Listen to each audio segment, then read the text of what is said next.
Hello student, नमस्कार। मैं ब्रजेश कुमार।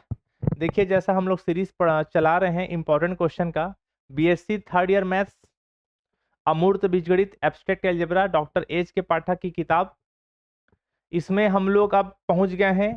देखिए, मैं आपको एकदम क्लियरली बता दे रहा हूं कि आप अगर अमूर्त बीजगणित, एब्स्ट्रैक्ट अलजेब्रा पढ़ रहे हैं तो सबसे पहले आपको यूनिट नंबर 5 पढ़ना चाहिए, जो सबसे आसान है, जिसे आसानी से समझा जा सकता है। उसके बाद यूनिट नंबर 3 को ही पढ़ना है, फर्स्ट सेकंड मत पढ़ देना। थर्ड पढ़ने के बाद या तो 4 पढ़ लीजिए या तो 2 पढ़ लीजिए, रिंग थ्योरी, ये भी ठीक ठाक है। तो मैं अभी यूनिट नंबर 2 को बतवा रहा हूं। किसका बता रहा हूं? Unit number 2। यूनिट नंबर 2 है रिंग थ्योरी। रिंग थ्योरी का पार्ट 1 मैं बता रहा हूं। देखिए, अब इधर का जो यूनिट आप पढ़ रहे हो ना, जैसे unit number 1, unit number 2, unit number 4, ये बहुत बड़े बड़े यूनिट हैं। अगर आपको लगता है कि सर मैं ज़्यादा नहीं पढ़ पाऊंगा, मुझे मेरे पास ज़्यादा समय नहीं है, तो सेकेंड जो बुक है एब्स्ट्रैक्ट अलजेब्रा अमूर्त बीजगणित, डॉक्टर एच के पाठक की किताब, इसके हिसाब से आपको यूनिट नंबर 5 पढ़ना चाहिए, इसमें से 10 नंबर कमा लो। यूनिट नंबर 3 पढ़ लो, इसमें से 10 नंबर कमा लो। टोटल कितना नंबर हो गया? 20 नंबर। अगर आपका कल पेपर है, परसों पेपर है, तो 2 ही यूनिट में आपका दिन खत्म हो जाएगा। पर फिर भी अगर आपके पास समय है तो एक यूनिट, यूनिट नंबर 2 को या यूनिट नंबर 4 को कर सकते हो आप। इसमें से भी 10 नंबर कमा लो, टोटल हो गया आपका 30 नंबर। और 30 नंबर बहुत होता है, 1-2 दिन की पढ़ाई करने के बाद अगर आप 30 नंबर 20 नंबर ला रहे हो तो बहुत है।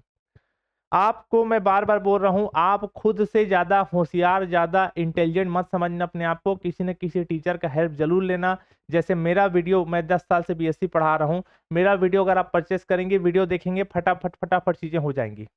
नहीं तो जो एक थ्योरम को पढ़ने में आपको 15 मिनट लगना चाहिए, उसमें आप खुद से पढ़ोगे 2 घंटा लग जाएगा। और थ्योरम रटने के बाद, क्योंकि खुद से पढ़ोगे तो रटोगे, सीधी सी बात, रटने के बाद फिर भूल जाओगे। ठीक, खैर जैसी आपकी इच्छा।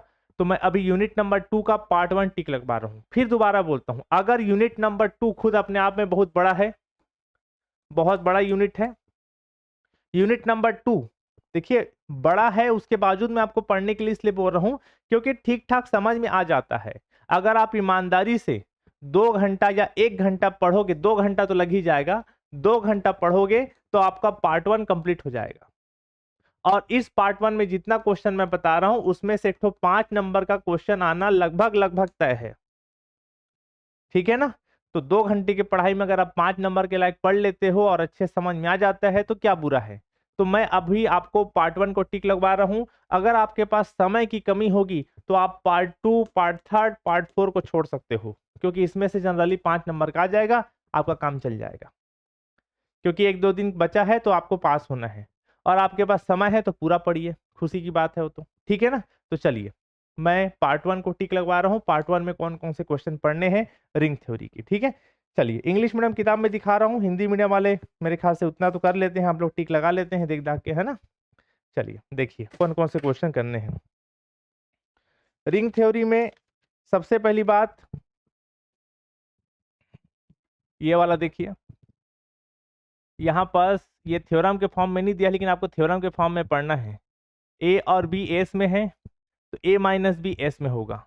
ए belong to S, B belong to S, तो ए इंटू बी भी एस में होगा। अगर एस जो है सबरिंग हो तब। एस क्या हो? सबरिंग होने के लिए नेसेसरी एंड सफिशिएंट कंडीशन है। एस को आर का सबरिंग होने के लिए इफ एंड ओनली इफ या नेसेसरी एंड सफिशिएंट कंडीशन है, ये दोनों होना चाहिए। ये थ्योरम के फॉर्म में पूछता है, मेरे ऐप के अंदर वीडियो बना के मैं डाल चुका हूं इसका। ठीक, ये वाला थ्योरम। ये थ्योरम होने के बाद फिर आपका ये वाला थ्योरम, ये ज्यादा इंपॉर्टेंट नहीं है लेकिन देख लेना, 2 ठो है इसके अंदर। एफ ऑफ 0 बराबर 0 डैश और एफ ऑफ माइनस ए बराबर माइनस एफ ऑफ ए। और उसके बाद ये वाला थ्योरम क्या है? थ्योरम होमोमॉर्फिज्म वाला। अगर एफ होमोमॉर्फिज्म है, आर से आर डैश में उसका मैपिंग हो रहा है, तो एफ ऑफ आर भी एक सबरिंग होता है, प्रूफ करा के दिखाना है। F of R plus dash dot dash भी एक आर का क्या होता है? सबरिंग होता है, ये प्रूफ करा के दिखाना है। ठीक है, ये वाला थ्योरम। उसके बाद इसके जस्ट अगला लिखा है बुक में, इसके जस्ट बुक में अगला देखिए, ये लिखा है कि एवरी, जो प्रत्येक जो है समाकारी जो प्रतिबिंब होगा वो क्रम विनिमय वलय रखता है। प्रत्येक समाकारी प्रतिबिंब एक क्रम विनिमय वलय होता है। मतलब प्रत्येक समाकारी प्रतिबिंब क्रम विनिमय का एक क्रम विनिमय रिंग होता है। ठीक है ना, आप हिंदी मीडियम किताब मैच कर लेना इसको, ये थ्योरम। ठीक है, क्रम विनिमय वलय होता है, प्रत्येक क्रम विनिमय समाकारी जो प्रतिबिंब है वो क्रम विनिमय वलय होता है। ठीक है, उसके बाद ये सब छोटे छोटे थ्योरम है, देख के घबराना नहीं बाबू लोग ना, ये सब बहुत छोटे छोटे थ्योरम है 4-4 लाइन का। मेरा वीडियो ज्वाइन कर लेना, 15-15 मिनट में एक एक थ्योरम आपको फटाफट समझ में आ जाएगा। उसके बाद ये वाला थ्योरम देख लीजिए, क्या बोलता है कि R एक वलय है, एस उसका गुर्जावली है, तो एस जो है वो उपवलय होगा किसका, R का। ये वाला थ्योरम, एस R का उपवलय होता है यदि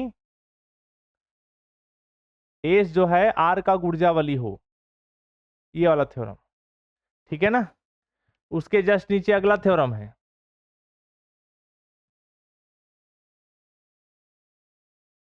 ठीक है, कि दो गुर्जावली का सर्वनिष्ठ भी एक गुर्जावली होता है R का। क्या मैं बोला, दो गुर्जावली रिंग के अंदर दो गुर्जावली है तो उनका जो सर्वनिष्ठ होगा इंटरसेक्शन वो भी एक गुर्जावली होता है। ठीक है, हिंदी मीडियम वालों को एकदम ज्यादा ढूंढने में समस्या होगा तो बताना, फिर हिंदी मीडियम का मैं पीडीएफ बना के आपके व्हाट्सएप में सेंड करूंगा, आप अपना मेरा व्हाट्सएप नंबर है उसमें मैसेज डाल दीजिए। उसके बाद अगला थ्योरम देख लीजिए, ये वाला,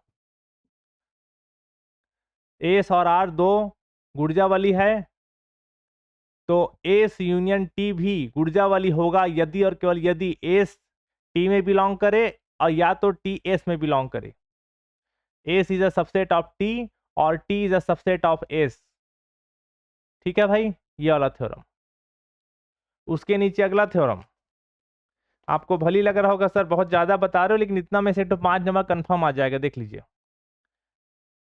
कि बहुत सारे आइडियल्स यानी गुर्जावली का जो सर्वनिष्ठ होता है वो भी एक गुर्जावली होता है। क्या बोला, स्वेच्छ संग्रह, गुर्जावली का स्वेच्छ संग्रह का सर्वनिष्ठ भी एक गुर्जावली होता है। ठीक है, अगला ये वाला, सब छोटा छोटा थ्योरम है, घबराना नहीं देख के। एस प्लस टी वाला देख लीजिए, एस प्लस टी बराबर X belong to R, X is equal to X plus T, ये सब। ठीक है,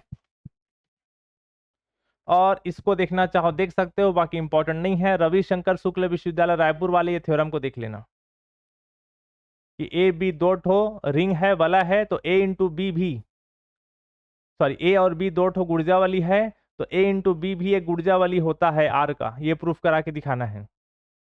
ठीक है, ये सब थ्योरम पार्ट 1 का हिस्सा है, और भी है थ्योरम लेकिन पार्ट 1 में इतना ही, ज्यादा आप पढ़ नहीं पाओगे। ठीक है ना, तो मैं देखो आपको भली लग रहा होगा सर इतना सारा क्वेश्चन इंपॉर्टेंट बता दिए उसका क्या मतलब हुआ। देखिए मैं हमेशा बोलता हूं 4 पार्ट में तोड़ के पढ़ो, हर पार्ट से एक ठो क्वेश्चन आएगा 5 नंबर का। कितने नंबर का, 5 नंबर का एक ठो क्वेश्चन आएगा। तो आपको सबका एमपी एमपी छाट दिए, कुछ नहीं फंसा, क्योंकि आपने जो जो पढ़ा था वो कुछ फंसा नहीं। उससे अच्छा है कि पार्ट 1 को पढ़ लो अच्छे से पूरा पूरा, इसमें से 5-7 ठो थ्योरम बताया, सब छोटा छोटा है, 4-4 लाइन 6-6 लाइन का। ठीक है ना, मेरा वीडियो ज्वाइन कर लेना, उसमें बहुत अच्छे से आपको समझ में आ गया। तो पार्ट 1 कम से कम पढ़ लिए तो आपके अंदर कॉन्फिडेंस तो आया ना कि मेरा 5 नंबर फिक्स हो गया। पता चला आप इसमें का एक आध दो ठो थ्योरम छांट लिए, फिजिक्स केमिस्ट्री जैसा, इसमें भी एक आध दो ठो छांट लिए, इसमें भी एक आध दो ठो छांट लिए, इसमें कुछ नहीं फंसा, गया पूरा। टोटल 10-15 ठो थ्योरम पढ़ के गए, कुछ नहीं फंसा। क्या मतलब, उससे अच्छा है एक ही पार्ट का 6-7 ठो क्वेश्चन पढ़ लो, टोटल 6-7 ठो थ्योरम बताया हूंगा, इन्हीं में से थ्योरम आ जाएगा। कम से कम आपके अंदर एक कॉन्फिडेंस तो रहेगा कि हाँ भाई मेरा 5 नंबर का क्वेश्चन बन रहा है, बाकी बने ना बने 5 नंबर का तो बन ही जाएगा। तो 5-7 थ्योरम कर लीजिए पार्ट 1 से, इसमें से जितना क्वेश्चन मैं बताया हूं सब 6-6 लाइन 10 लाइन 8 लाइन का है थ्योरम। मेरा वीडियो ज्वाइन कर लीजिएगा, उसमें मैं बहुत अच्छे चीजों को समझा चुका हूँ। ठीक है, एक तो 5 नंबर का फंसना कंफर्म है, आप चिंता मत करिए। ठीक, चलिए ठीक, थैंक यू सो मच।